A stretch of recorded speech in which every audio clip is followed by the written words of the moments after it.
Welcome to the real world. My name is Cameron, joined by Carson. Hey, good to be here. We are talking all about The Boy and the Heron, giving you our exclusive review right now.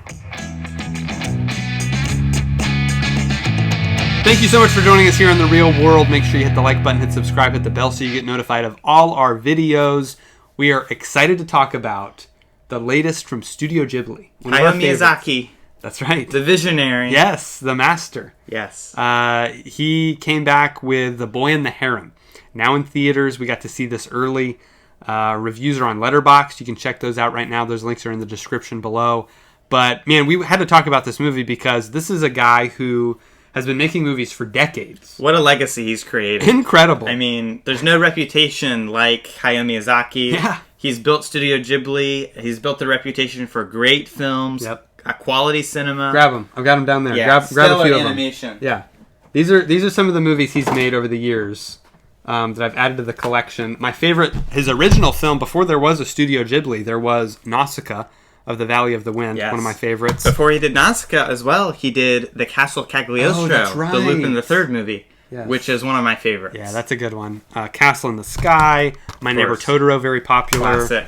Kiki's Delivery Service, Spirited Away, incredible film. Howl's Moving Castle, a lot of people's favorite. Sure. Tales from Earthsea, I think, is underrated. That's by his son, but that's a good one. Right, based on a book. Secret World of Arrietty. So many great films that he's made over the years. And we had to talk about this one because this is the first one I've seen in theaters. I know you got to go see Princess Mononoke. Yes, I was able to see Princess Mononoke when they re-released them in the theaters, building up to the release of Boy and the Heron. It was wonderful. It was a great experience watching that movie on the big screen. There's nothing like it. I mean, it's incredible. That's great. Definitely my favorite Ghibli movie. Right. Yeah. And so this one, for me, was the first I'd seen in theaters, and just what a striking experience. Like, stunning. Yeah. To see that kind of animation in theaters. Right. I hadn't seen a 2D hand-drawn animated movie in the theater in so long. I know. It felt so fresh and different. And Yeah. just wonderful. So, yeah, to me, this is another masterpiece from Miyazaki. There are, again, so few hand-drawn animated films that made it really a unique experience for me. It's a very transportive movie. It's one of these, fantasy films where you're transported to another world. If I had to describe this movie in 2 words, I would say it's surrealist Narnia. Yeah, because it's got that World War II setting, just like Narnia does. Yep. Kind of focuses on this boy and his journey, similar to Edmund, who's kind of this punk kid who doesn't really get along with people at his school, and his having to adapt to his new home life that he doesn't really like. He's in this big empty house that is kind of haunting. And everything that happens in the fantasy world that he goes to informs his real struggles and troubles at home in the real world. Yep, 100%. Which is what all great fantasy does. Yeah, and from what I've been reading, this is actually a very personal film for Miyazaki because he went through a lot of these things in his own childhood. He had to be moved from his home during World War II, lost a parent when he was young. So this is a very personal movie for him. And it feels like it. There are moments in this movie that feel ripped right out of his childhood. Oh, yeah. When he makes a bow out of wood, when he, all that stuff. Yeah. Feels very backyard adventure. Yeah, definitely. So it's a great story, great characters. The cast here is great. So we got to watch the English dub, which is how we watch typically for anime, I wouldn't go dub. I would go sub. Sure. But they go all out for these casts. Exactly. I mean, they get top voice actors, top actors just in general. Right. So the English voice cast, we have Robert Pattinson, Christian Bale, Gemma Chan, Dave Bautista, Florence Pugh, Mark Hamill. I mean, just absolutely stellar cast. Robert Pattinson's unrecognizable. I mean, he really transformed for this role. When I saw his name in the credits toward the end of the movie, I didn't realize he was that character. I knew he was in it. I wasn't sure who he was playing. Yeah. And when it was fully realized that he was the character he was, it was shocking. Yeah, absolutely stunning work from him. Willem Dafoe, of course, is in there as well in a small role. But he shines. But he does. That's really the thing. Shines. All these actors really, even the kind of bigger ones, the Mark Hamills and the Willem Dafoes, they have smaller roles, but they really make them count. Yes, absolutely. So yeah, the entire voice cast is great.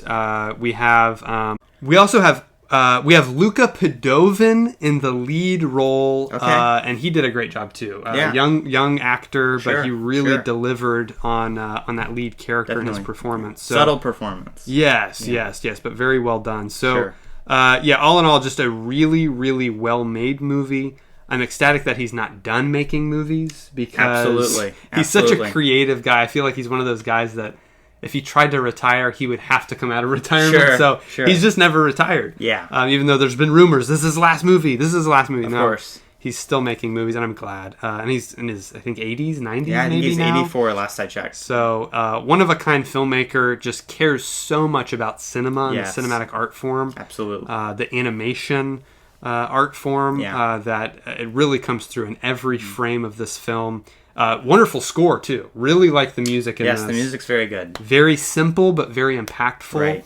Really, really well done. It's well paced. It's I think around 2 hours or so, but it doesn't feel like it. I think it drags a little bit toward the end, toward the middle end. Okay. I felt it dragging a little bit, but this movie doesn't pull any punches. No. I mean, once you're in the fantasy world, it's full fantasy. Mm-hmm. So, exactly. Yeah. Yeah, very, very good type of fantasy adventure film with a lot of emotion behind it.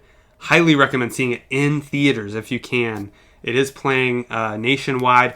It was actually #1 at the box office. It's the first ever anime production to be #1 at the U.S. box office. That's good news for traditional animated movies. It is for traditional animation, for anime, for Japanese cinema. And for foreign films as a whole. We've got Godzilla -1 crushing it at the box office now too. So it's just a lot of surprises coming up here at the end of 2023 as far as what people are going to watch and what people are seeing. So very, very excited for 2024 and what that year is going to bring.